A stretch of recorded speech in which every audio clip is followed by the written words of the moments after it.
ദേശീയപാത നിർമ്മാണവുമായി ബന്ധപ്പെട്ട് വാർത്തകളിൽ ഏറെ നിറഞ്ഞുനിന്ന പ്രദേശമാണ് കണ്ണൂർ ജില്ലയിലെ തളിപ്പറമ്പിനടുത്ത കീഴാറ്റൂർ. വയൽ നികത്തുന്നതിനെതിരെയുള്ള പ്രക്ഷോഭങ്ങളിലൂടെയാണ് കീഴാറ്റൂർ വാർത്തകളിൽ നിറഞ്ഞത്. CPM പ്രാദേശിക നേതൃത്വം ഉൾപ്പെടെയുള്ളവർ ചേർന്ന് രൂപീകരിച്ച വയൽക്കിളികൾ എന്ന കൂട്ടായ്മയായിരുന്നു കീഴാറ്റൂരിൽ സമരം ആരംഭിച്ചത്. എന്നാൽ കീഴാറ്റൂരിലെ വയൽക്കിളി സമരം CPMനെ പിടിച്ചു കുലുക്കിയിരുന്നു. എന്നാൽ CPM പ്രാദേശിക നേതൃത്വം ആരംഭിച്ച സമരത്തിൽ നിന്ന് പിന്നീട് പാർട്ടി പിൻവാങ്ങി. പക്ഷേ സമരം തുടർന്നു. BJPയുടെ നേതൃത്വത്തിൽ നന്ദിഗ്രാമിലെ മണ്ണുൾപ്പെടെ എത്തിച്ച് പ്രതീകാത്മക സമരം നടന്നിരുന്നു.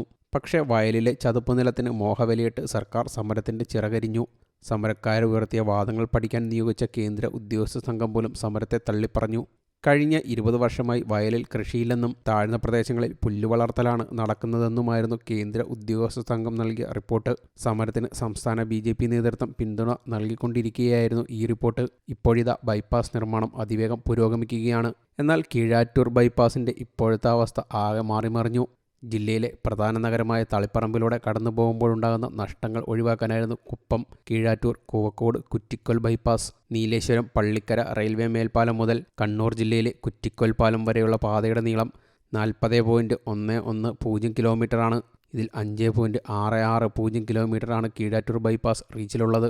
തളിപ്പറമ്പ് നഗരം എത്തുന്നതിന് മുൻപ് പട്ടുവം റോഡിൽ നിന്ന് മാണ്ടാംകുന്ന് കീഴാറ്റൂർ വയലിലൂടെയാണ് ബൈപ്പാസ്. പ്രദേശത്തെ മഞ്ചഴിക്കുന്ന് ഇടിച്ചു നിരത്തി. തളിപ്പറമ്പ് ബൈപ്പാസിലെ നീളം കൂടിയ മേൽപ്പാലത്തിൻ്റെ പേരിലാണ് കീഴാറ്റൂർ മാണ്ടാംകുന്ന് ഇനി യാത്രക്കാരുടെ മനസ്സിൽ ഇടം പിടിക്കുക.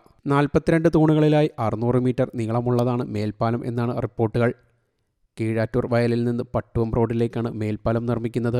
കോൺക്രീറ്റ് തൂണുകളുടെ നിർമ്മാണം പകുതിയിലേറെ പൂർത്തിയായി. മേൽപ്പാലം ബലപ്പെടുത്താനുള്ള തൂണുകളിൽ 15 മീറ്റർ വരെ ഉയരമുണ്ട്.